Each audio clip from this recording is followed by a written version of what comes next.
तो general organic chemistry में एक नया टॉपिक इंडक्टिव इफेक्ट के अंतर्गत हम इससे संबंधित कुछ महत्वपूर्ण प्रश्नों को देखेंगे। पहला क्वेश्चन है, which one of the following is not a permanent effect. तो यहाँ 4 विकल्प दिए गए हैं, आपको बताना है कि निम्नलिखित में से कौन सा अस्थायी प्रभाव नहीं है। ठीक, तो कौन सा ऑप्शन करेक्ट होगा? Option B. ऑप्शन बी जो है, अर्थात इलेक्ट्रोमेरिक इफेक्ट जो है ये परमानेंट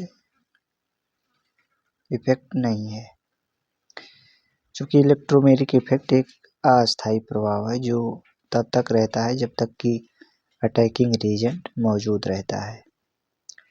जैसे ही अटैकिंग रीजेंट को हटा लिया जाता है तो ध्रुवीकृत मॉलिक्यूल अपनी मूल अवस्था में वापस आ जाता है। तो इस तरह से ऑप्शन बी करेक्ट है। ठीक,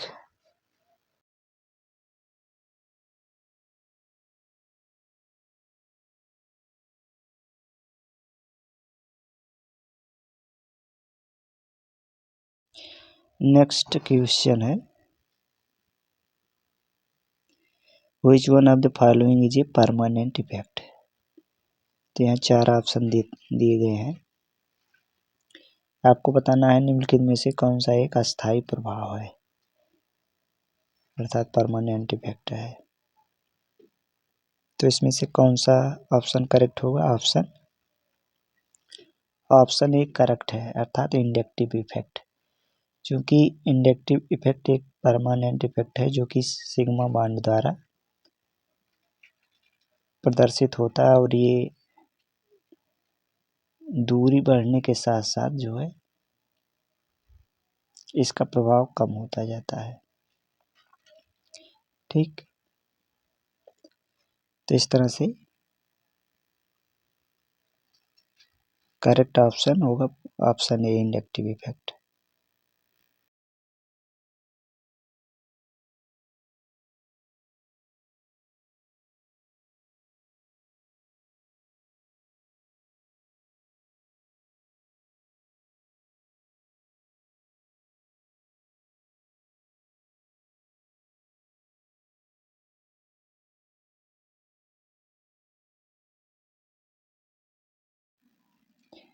नेक्स्ट क्वेश्चन है, which one of the following is correct order of stability. तो यहाँ 4 ऑप्शन दिए गए हैं, आपको बताना है कि यहाँ जो कार्बोकेटायन बना है इसमें इसकी स्टेबिलिटी का करेक्ट ऑर्डर क्या है। तो यहाँ कौन सा ऑप्शन करेक्ट होगा? ऑप्शन ए। चूँकि किसी भी कंपाउंड में प्लस आई इफेक्ट होता है, मतलब जिस यौगिक में प्लस आई इफेक्ट होता है उस यौगिक की स्टेबिलिटी सबसे अधिक होती है। तो इस तरह से आप देखेंगे ऑप्शन ए करेक्ट है, क्योंकि आप ये भी जानते हैं कि हाइड्रोजनों में फ्लोरीन और क्लोरीन माइनस आई इफेक्ट प्रदर्शित करते हैं, जिससे कार्बोकेटायन का अस्थायित्व अर्थात स्टेबिलिटी घट जाती है। ठीक, और यहाँ मेथिल ग्रुप जो होता है, जो यहाँ ऑप्शन ए में दिखाया गया है, ट्राईमेथिल कार्बोकेटायन, तो यहाँ मेथिल ग्रुप जो होता है वो ये प्लस आई इफेक्ट दर्शाता है।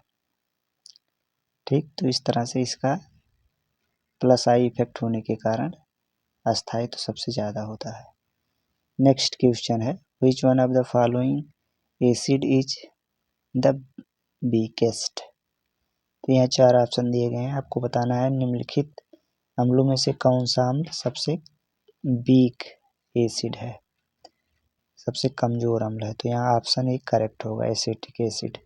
चूँकि आप जानते हैं एसिटिक एसिड में प्लस आई इफेक्ट पाए जाने के कारण हाइड्रोजन युक्त ऑक्सीजन पर इलेक्ट्रॉन डेंसिटी अधिक हो जाती है, जिससे प्रोटॉन का निष्कासन आसानी से नहीं होता है, जबकि अन्य अम्लों में कार्बोक्सिलिक समूह जो है जिसमें माइनस आई इफेक्ट देखने को मिलता है। हाइड्रोजन युक्त ऑक्सीजन पर इलेक्ट्रॉन घनत्व कम होने के कारण प्रोटॉन का निष्कासन आसान हो जाता है। इस तरह से विकल्प ए करेक्ट होगा। ठीक,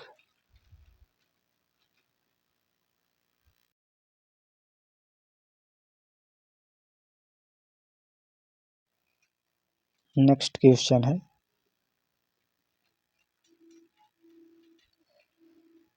the correct decreasing order of the following carbon ion is. तो आपको बताना है कार्बन आयन का correct decreasing stability decreasing order बताना है। तो इसमें से कौन सा ऑप्शन करेक्ट होगा? Option A. Option A correct होगा। ठीक, क्योंकि यहाँ थर्ड ऑप्शन जो है इसमें माइनस आई और मतलब माइनस आई इफेक्ट और मेसोमेरिक इफेक्ट पाया जाता है जो सबसे ज़्यादा स्टेबल है। इसके अलावा सेकंड में रिजोनेंस इफेक्ट पाया जाता है, दूसरे नंबर पर है स्टेबिलिटी में। फर्स्ट में केवल माइनस आई इफेक्ट पाया जाता है जो स्टेबिलिटी में तीसरे स्थान पर है, और फोर्थ में प्लस आई इफेक्ट पाया जाता है जो स्टेबिलिटी में फोर्थ स्थान पर है। चूँकि स्टेबिलिटी डायरेक्ट प्रोपोर्शनल होता है मेजोमेरिक और माइनस आई इंडक्टिव इफेक्ट, मतलब माइनस मेजोमेरिक इफेक्ट और माइनस इंडक्टिव इफेक्ट के डायरेक्ट प्रोपोर्शनल होता है। और आयन की स्टेबिलिटी जो होती है डायरेक्ट प्रोपोर्शनल होती है 1/4 चार्ज का टोटल परिणाम। और इसके अलावा अस्थायित्व का इस तरह से अस्थायित्व का घटता क्रम जो होगा वो ऑप्शन ए करेक्ट है। अगला नेक्स्ट क्वेश्चन है among the following compounds the most reactive dienophile is. तो इसमें से कौन सा करेक्ट होगा आपको बताना है। निम्नलिखित यौगिकों में से सर्वाधिक क्रियाशील डाइनोफाइल है। तो यहाँ ऑप्शन सी करेक्ट होगा, क्योंकि जितना ज़्यादा माइनस आई ग्रुप जुड़ा होता है उतना ही ज़्यादा डाइनोफाइल की क्रियाशीलता अधिक होती है। इस कारण से ऑप्शन सी करेक्ट होगा, क्योंकि इसमें माइनस आई ग्रुप जैसे कि साइनो ग्रुप जो है सबसे अधिक है, जिसके कारण इसकी रिएक्टिविटी सबसे ज़्यादा देखने को मिलती है। तो इस तरह से ऑप्शन सी करेक्ट होगा।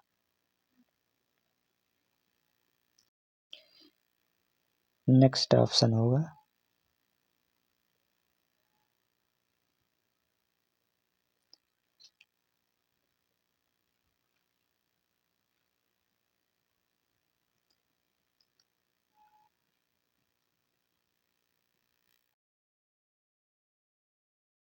नेक्स्ट क्वेश्चन है which one of the following is most acidic in nature. तो यहाँ चार ऑप्शन दिए गए हैं, आपको बताना है निम्नलिखित में से किसकी अम्लीयता सबसे अधिक है, अर्थात कौन सा सबसे ज़्यादा अम्लीय नेचर का है, प्रकृति का है। तो यहाँ ऑप्शन बी करेक्ट होगा। ठीक, चूँकि आर्थो और पैरा स्थिति में माइनस आई समूह की उपस्थिति के कारण एरोमेटिक यौगिकों की अम्लीयता बढ़ जाती है आर्थो और पैरा पोजीशन पर। ठीक, माइनस मतलब आर्थो और पैरा पोजीशन पर माइनस आई इंडक्टिव इफेक्ट समूह की उपस्थिति के कारण एरोमेटिक यौगिक की एसिडिटी बढ़ जाती है, इसलिए ऑप्शन बी करेक्ट होगा। नाइट्रो समूह उपस्थित है आर्थो समूह पर। ठीक, तो अगला ऑप्शन होगा, अगला क्वेश्चन है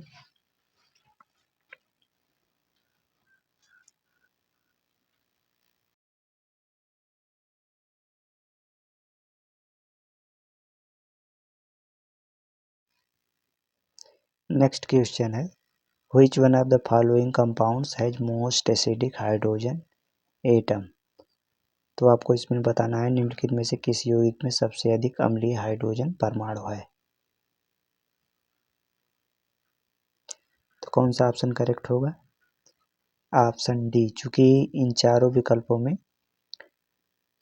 सबसे ज़्यादा अम्लीय हाइड्रोजन यही प्रदर्शित करता है, चूंकि प्रभावी इंडक्टिव इफेक्ट इसमें पाया जाता है। ठीक, अधिक प्रभावी माइनस आई इंडक्टिव इफेक्ट के कारण ये अधिक अम्लीय है, तो इसलिए ऑप्शन डी करेक्ट है।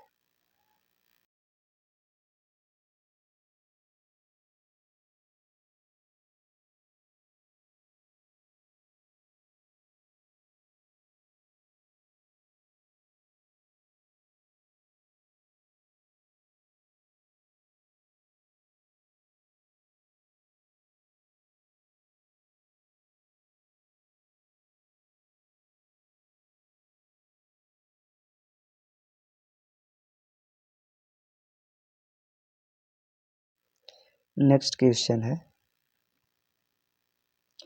Arrange the following compounds in aqueous solution in decreasing order of their basicity.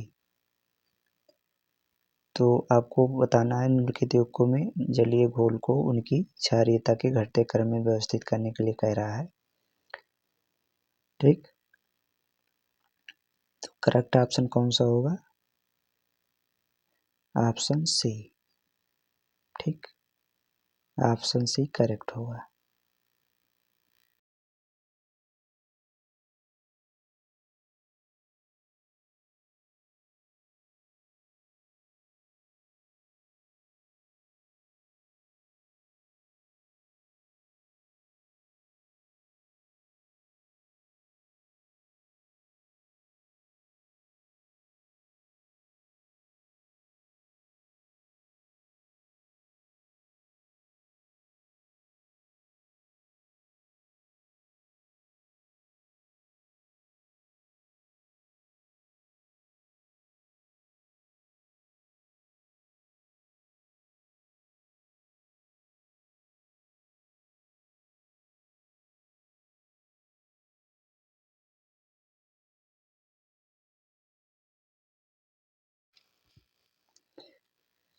Next question है, which one of the following compounds is most acidic. तो आपको बताना है निम्नलिखित में से कौन सा कंपाउंड सबसे ज़्यादा एसिडिक है। तो इसमें से कौन सा ऑप्शन करेक्ट होगा? Option B. क्योंकि किसी भी एरोमेटिक कंपाउंड में आर्थो और पैरा पोजीशन पर यदि कोई माइनस आई ग्रुप उपस्थित है तो एरोमेटिक यौगिक की अम्लीयता बढ़ जाती है। तो इस तरह से यहाँ आप ऑप्शन बी में देखेंगे कि आर्थो पोजीशन पर नाइट्रो समूह जो कि माइनस आई इंडक्टिव इफेक्ट शो करता है जुड़ा हुआ है। ठीक, तो ये सबसे ज़्यादा एसिडिक है। ठीक,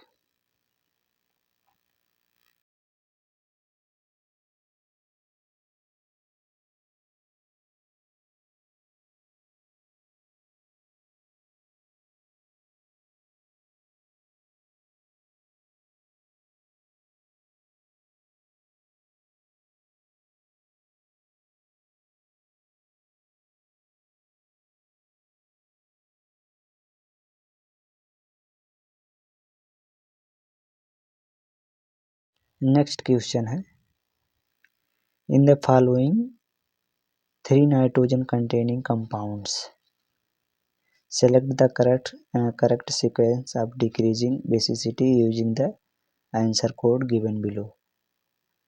तो इसमें से आपको करेक्ट ऑप्शन कौन सा है? Option B.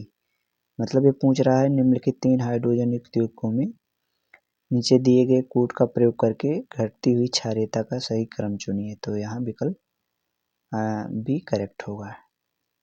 ठीक, तो यहाँ इस तरीके से इनमें अगर हम संकरण भी देखें तो sp sp3 और sp2 संकरण पाया जाता है। ठीक, तो इनकी बेसिसिटी का सही क्रम इस तरह से है। इस तरह से ऑप्शन बी करेक्ट है।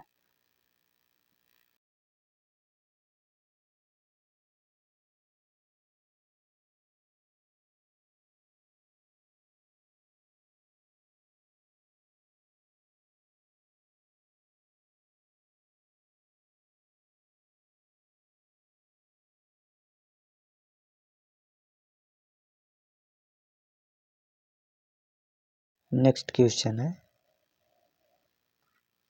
In the following compounds the increasing order of basicity, निम्नलिखित यौगिकों में इनकी बेसिसिटी का इंक्रीजिंग ऑर्डर है।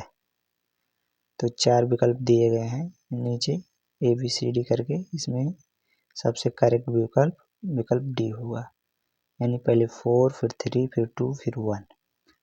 ठीक, इनकी बेसिसिटी का इंक्रीजिंग ऑर्डर इस तरह से होगा। ठीक, नेक्स्ट क्वेश्चन है,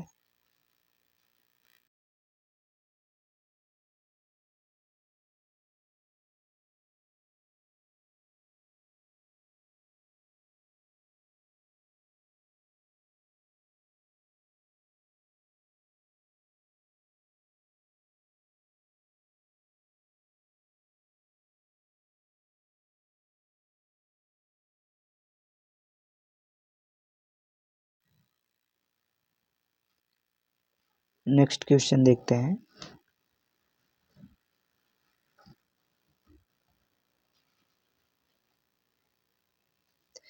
select the correct sequence of increasing base strength of following using the code given below. तो इसमें करेक्ट ऑप्शन होगा ऑप्शन डी। ठीक, मतलब ये पूछ रहा था कि नीचे, ये कह रहा था कि नीचे दिए गए कोटों का प्रयोग करते हुए निम्नलिखित की बढ़ती हुई क्षारीय प्रबलता का सही क्रम चुनिए।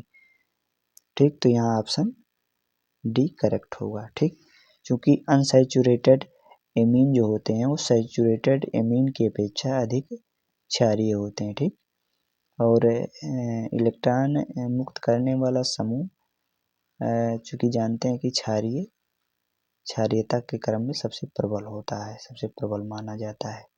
ठीक, इस तरह से ऑप्शन डी करेक्ट होगा।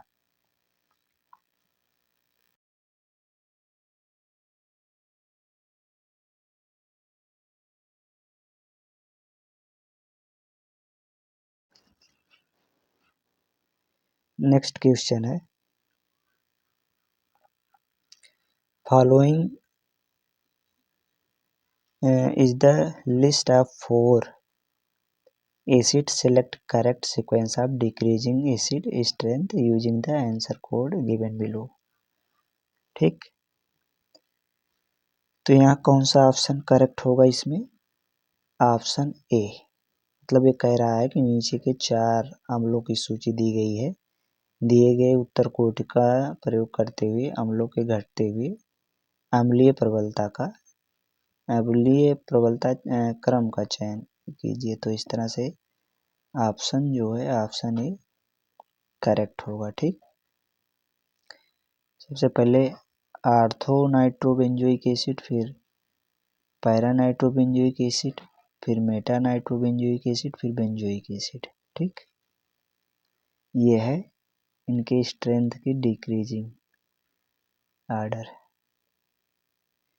Decreasing acidic strength. ठीक, नेक्स्ट क्वेश्चन देखते हैं।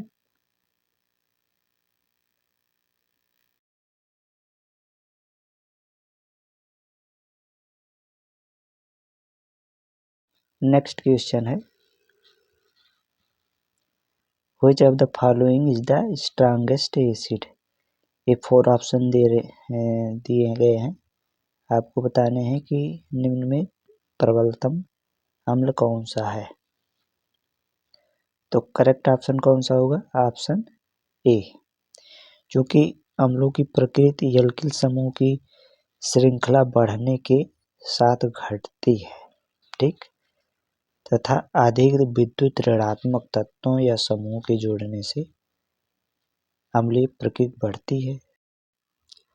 अतः अम्लीयता का बढ़ता क्रम जो होगा वो होगा, सबसे ज़्यादा अम्लीय होगा ऑप्शन ए, फिर उससे कम होगा ऑप्शन बी, फिर उससे कम होगा ऑप्शन सी, और सबसे कम अम्लीय होगा ऑप्शन डी वाला यौगिक। ठीक, तो इस तरह से ऑप्शन ए करेक्ट होगा।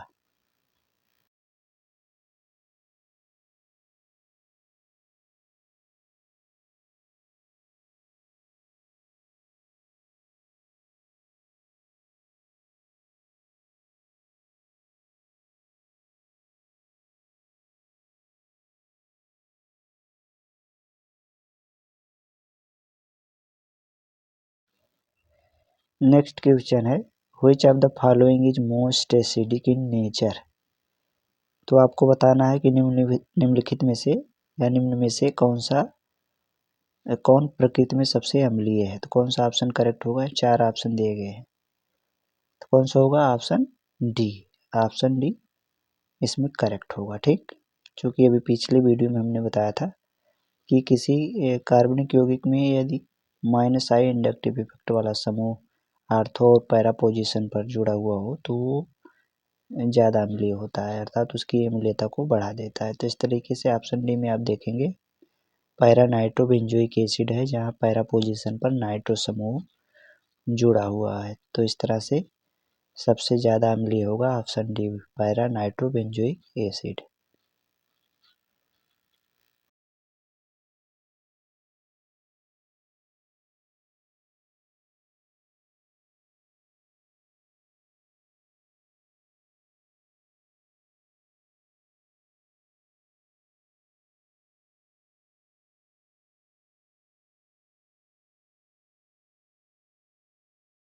नेक्स्ट क्वेश्चन है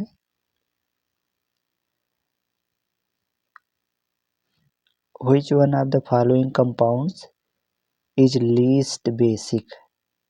तो आपको बताना है निम्न में से कौन सा यौगिक न्यूनतम क्षारीय है। तो कौन सा ऑप्शन इसमें करेक्ट होगा। Option C. Option C correct होगा, क्योंकि ऐसे यौगिक जिनकी इलेक्ट्रॉन युग्म देने की अर्थात इलेक्ट्रॉन घनत्व की प्रवृत्ति अधिक होती है, प्रबल क्षारीय यौगिक होते हैं, तथा जिनकी प्रवृत्ति कम होती है वो न्यूनतम क्षारीय होती हैं। इस तरह से इनकी क्षारीयता का घटता क्रम जो होगा वो ऑप्शन बी सबसे ज़्यादा क्षारीय होगा, उससे कम ऑप्शन ए, उससे कम ऑप्शन डी और सबसे कम ऑप्शन सी होगा। ठीक, तो इस तरह से ऑप्शन सी जो है वो करेक्ट है ऑप्शन है। ठीक,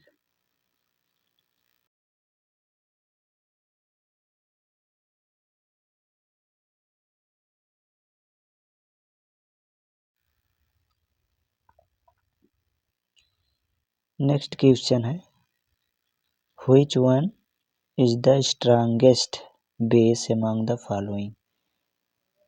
ठीक, मतलब निम्नलिखित में कौन सा प्रबल क्षार है। तो यहाँ 4 ऑप्शन दिए गए हैं, चारों ऑप्शनों में कौन सा करेक्ट होगा।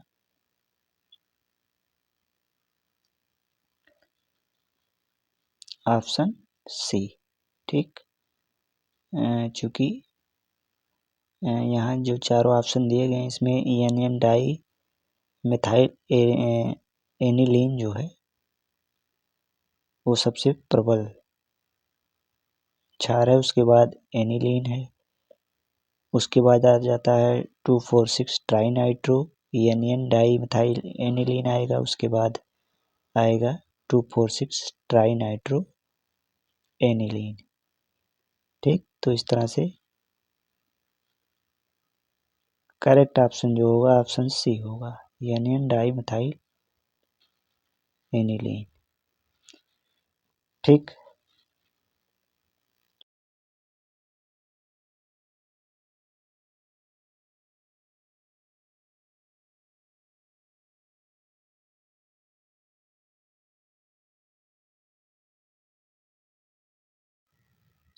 नेक्स्ट क्वेश्चन है which one of the following compounds is called acid. आपसे पूछ रहा है कि निम्नलिखित में कौन सा यौगिक अम्ल कहलाता है। तो ये 4 ऑप्शन दिए गए हैं, तो कौन सा ऑप्शन करेक्ट होगा। Option B. यहाँ देखिए 2,4,6 ट्राई नाइट्रोफिनॉल जो है इसको पिक्रिक एसिड के रूप में जाना जाता है। ठीक, तो इस तरह से ऑप्शन बी करेक्ट होगा।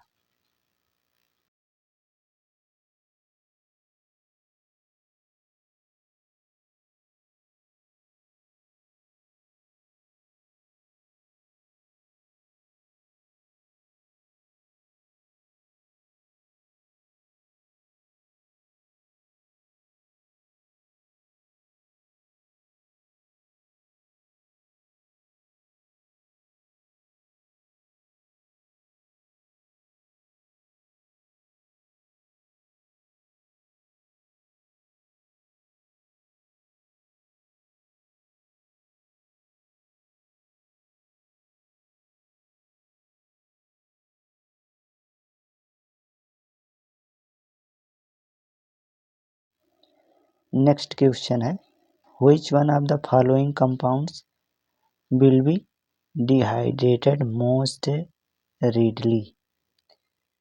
मतलब आपसे पूछ रहा है कि निम्नलिखित में से कौन सा यौगिक सबसे अधिक आसानी से निर्जलीकृत किया जा सकता है। तो ऑप्शन डी करेक्ट होगा इसमें। ठीक, करेक्ट ऑप्शन कौन सा होगा? Option D. क्योंकि डिहाइड्रेशन के लिए उस यौगिक का सर्वप्रथम डिहाइड्रेशन होता है जिसका कार्बोकेटायन अधिक अस्थायी होता है, जैसे कि ऑप्शन डी है। ठीक, क्योंकि इसका कार्बोकेटायन सबसे ज़्यादा अस्थायी है। ठीक, इसलिए बड़ी आसानी से निर्जलीकृत हो जाता है। तो ऑप्शन डी करेक्ट है। नेक्स्ट क्वेश्चन है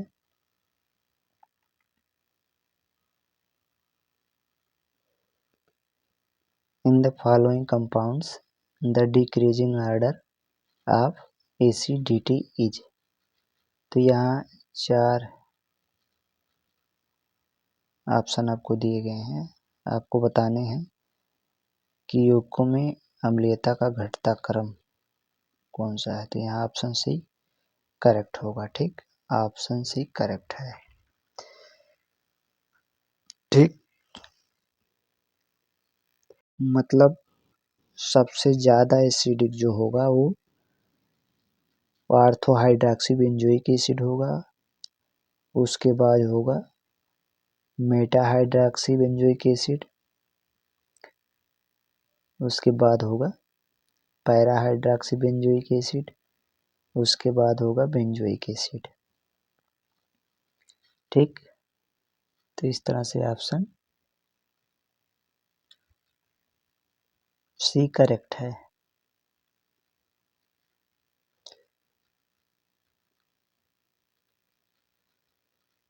नेक्स्ट क्वेश्चन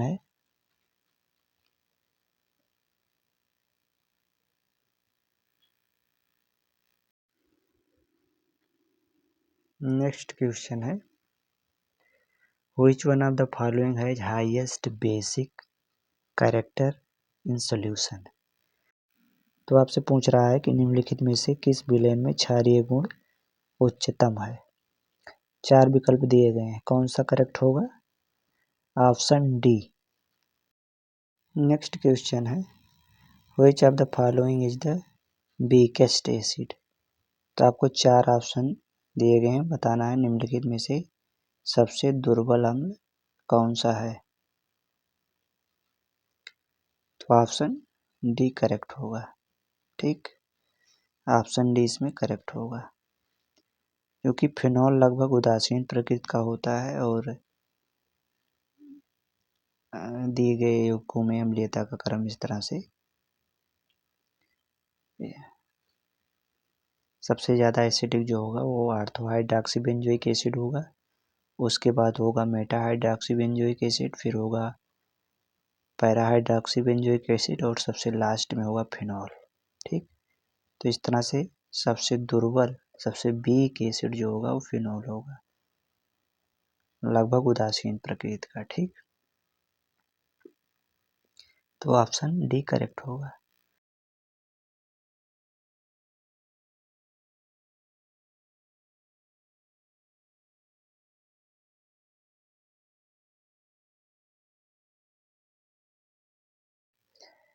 नेक्स्ट क्वेश्चन है which one of the following compounds has maximum acid strength.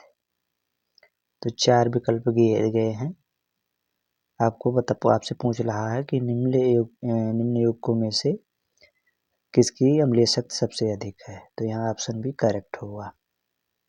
ठीक, आपसे पूछ रहा है कि निम्न यौगिकों में से किसकी अम्लीय शक्ति अधिकतम है या सबसे ज़्यादा है। तो यहाँ ऑप्शन बी करेक्ट होगा। ठीक, चूँकि अम्लीय शक्ति की बात की जाए तो ऑर्थो नाइट्रोबेंजोइक एसिड सबसे ज़्यादा अम्लीय होगा, फिर पैरा नाइट्रोबेंजोइक एसिड होगा, ठीक, उसके बाद मेटा नाइट्रोबेंजोइक एसिड होगा और सबसे लास्ट में आर्थो नाइट्रोफिनॉल होगा।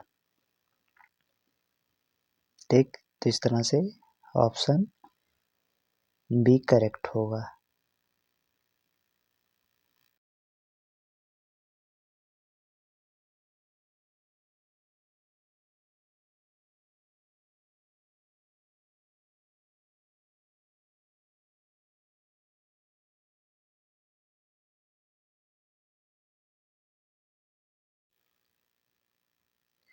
नेक्स्ट क्वेश्चन है,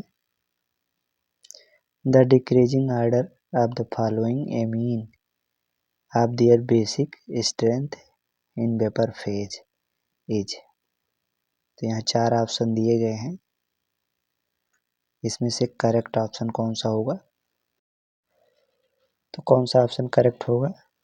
ऑप्शन बी। ठीक, यानी वाष्प अवस्था के आधार पर इसका बेसिक स्ट्रेंथ की डिक्रीजिंग ऑर्डर जो होगा करेक्ट कौन सा होगा? ऑप्शन बी होगा। ठीक, चूँकि एल्काइल समूह इलेक्ट्रॉन प्रतिकर्षण समूह या इलेक्ट्रॉन रिलीजिंग समूह है। ठीक, इसलिए एमीन पर अधिक एल्काइल समूह उसकी बेसिसिटी स्ट्रेंथ को बढ़ाता है। ठीक, इसलिए वाष्प अवस्था में इसकी क्षारीय प्रबलता का क्रम जो होगा वो सबसे ज़्यादा जो होगा तीसरे का होगा, फिर दूसरे का होगा, फिर फोर्थ का होगा और फिर पहले का होगा। ठीक, तो इस तरह से ऑप्शन भी करेक्ट होगा। नेक्स्ट क्वेश्चन है, the decreasing order of acidity is. तो यहाँ देखिए फर्स्ट सेकंड थर्ड करके इसी को आपको एक करेक्ट ऑर्डर में व्यवस्थित करना है। तो 4 विकल्प दिए गए हैं, इसमें से कौन सा करेक्ट होगा?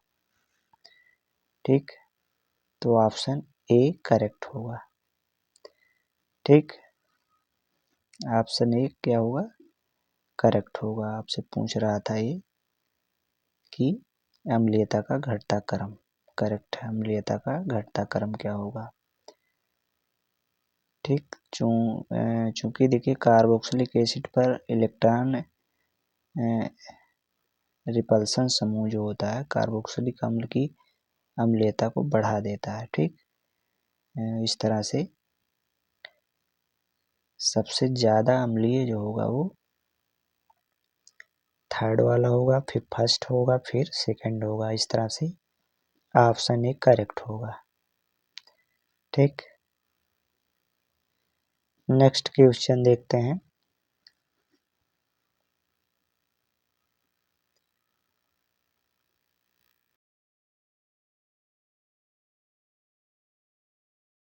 नेक्स्ट क्वेश्चन है,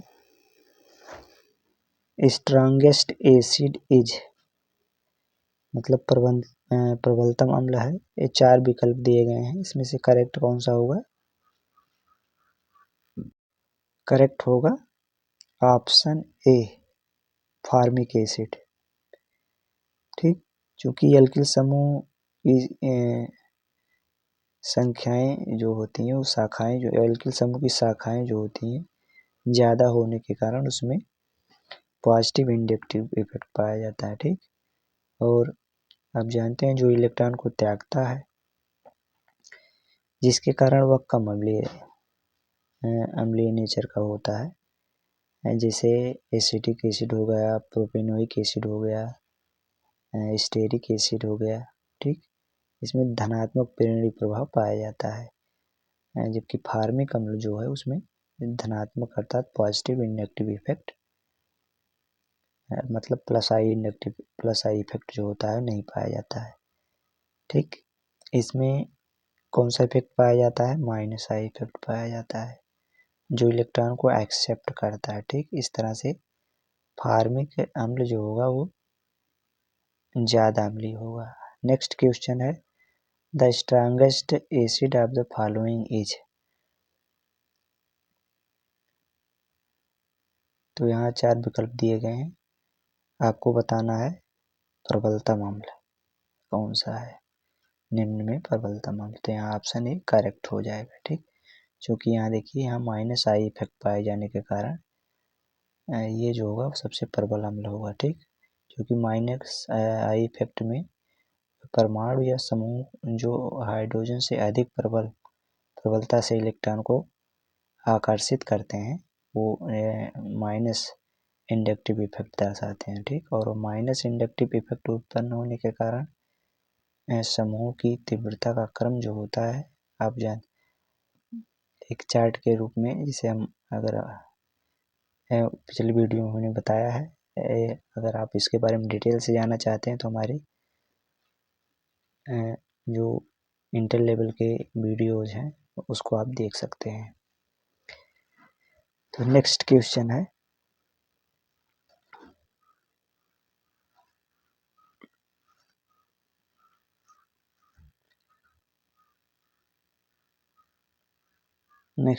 है, in a chemical species the electrons density is affected by.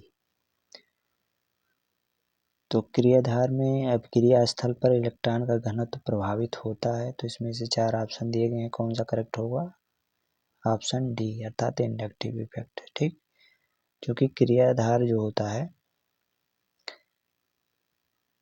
वो क्रियाधार स्थल पर जो होता है इलेक्ट्रॉन का घनत्व पॉजिटिव इंडक्टिव इफेक्ट प्रदर्शित करता है, अर्थात प्लस आई समूह, जिसके कारण इलेक्ट्रॉन के घनत्व जो होते हैं वो बढ़ जाते हैं। ठीक, जबकि माइनस आई इंडक्टिव इफेक्ट जो होता है वो क्रियाधार स्थल पर इलेक्ट्रॉन के घनत्व को घटा देता है। ठीक,